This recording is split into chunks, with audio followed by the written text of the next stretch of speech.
Hey guys, it's John from the VisiCast, and today I'm going to be talking about 5 things that need to change for 8th edition 40k, and some things that should stay the same. So the first thing that we need to change for 8th edition 40k is to condense the core rule set. Currently, this rulebook is 205 pages long, whereas the Age of Sigmar rules are 4 pages. I know some of you are going to say the General's Handbook, but doesn't count.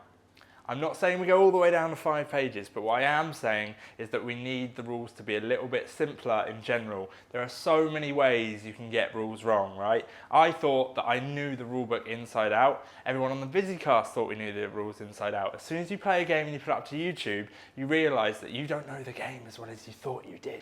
You really don't. So it would be really nice for us and for everyone else out there if you just made it really simple, Games Workshop, and then everyone could have a really good understanding of the core rule set. So the depth doesn't necessarily have to come from the core rule set. That can be quite straightforward. It can instead come from the unit entries, just as it has in Age of Sigmar. You might disagree with me. If you do, I'm sure you'll let me know anyway, but feel free to write below and let me know what you think. Second point, very similar to the first point, we need to concentrate the rules down. So currently, I went to a tournament not that long ago, some people needed 3 or 4 different codexes to get all the rules for their army. It's getting ridiculous. There are more and more formations coming out in different books, and these books are now cross-referencing each other.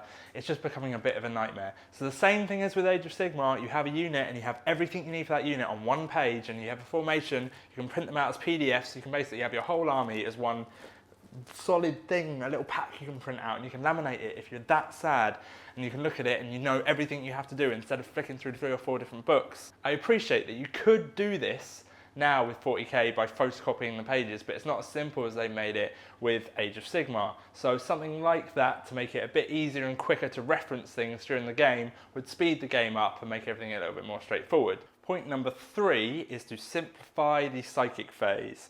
Now, you probably know if you've played a lot of games of 40k that as soon as you put in the psychic phase, it slows down the pace of the game dramatically. It adds a little bit more time before the game because you've got to figure out your psychic powers, and then the actual psychic phase itself can be quite a long, lengthy process. And I just think that by simplifying it as it has been simplified in Age of Sigmar would make things a little bit better paced. Additionally, what would be really nice is if you can just pick your psychic power, because let's be honest, people want certain powers and they have to roll on them. If you're a psyker, you would know certain abilities. You wouldn't show up to a battlefield and randomly think, what do I know today? It makes no sense, so just be able to pick your psychic power, right? Additionally, small point, you should nerf invisibility because it is ridiculous, but everyone has to take it if you're at a tournament because it's just a nightmare. Just get rid of invisibility. Point number 4 is to simplify unit entries. As has happened with Age of Sigmar, I keep going back to it, I know. Instead of having a ballistic skill of 4 and you take 4 away from 7 to realise that you're now hitting on 3s, why not just say you hit on 3s? It would be way more simple. So as in Age of Sigmar, it's possible to change it so that you always wound on a 5 with a model, regardless of whether it's a Wraith Knight or whether it's an Imperial Guardsman, it makes no difference. But that would change the game quite a lot. I don't know if it would resolve any problems, it would just change how it would be played.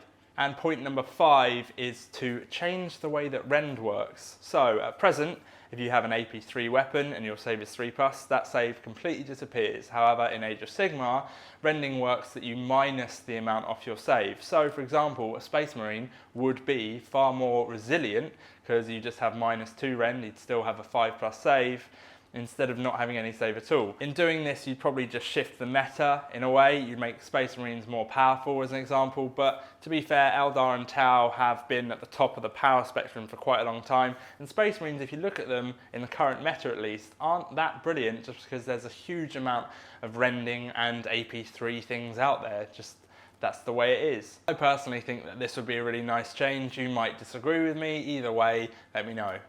And then there are some things that we should keep, things that happened last edition which have made a massive difference to the game and that have, in my opinion, improved them. The biggest one is Maelstrom missions. Back in the day when it was all Eternal War missions, you just basically punch each other for 5 or 6 turns and then you just jump on an objective and that was pretty much the game. There wasn't much depth to it.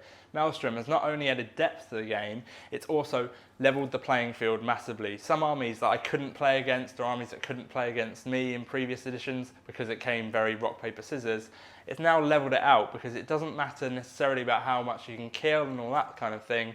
It matters about how you can go grab objectives and how you play the game. It's far more tactical than it ever was. Another thing that we've been seeing a little bit of lately is scenarios, so really cool mission setups instead of just the blanket boring ones. So each sort of codex and campaign book could have these scenarios, and they play out in different ways, unique rules, different setups, all that stuff. We've got it now, but it'd be nice to keep seeing it because I think it's really interesting. And one thing that really should stay the same is points values. We need to keep hold of our points values. Age of Sigmar, when that was released and they stopped using points values, there was uproar. Admittedly, there should be, because I think you need to have a certain element of balance. They're as close as you can get to it, and points values is the best thing we have to get that. So that's it. They're the 5 things I think should change, and there's also some things that I think we should keep in there as well. I would like to hear your opinions, so you can write that down in the comments below. Please make sure you press subscribe. We have regular battle reports, and by subscribing, it makes sure that you will regularly see them. You don't miss out on them. They are completely free, obviously. We do have a Patreon page, and if you do watch our battle reports and you do enjoy these videos, the Patreon page is a brilliant way to give a little bit back. It means we can buy more scenery, it means we can put out more videos. So if you are that way inclined and you'd like to give something back, Patreon is a brilliant way you can do that. I hope you enjoyed the video, guys. Cheers for watching.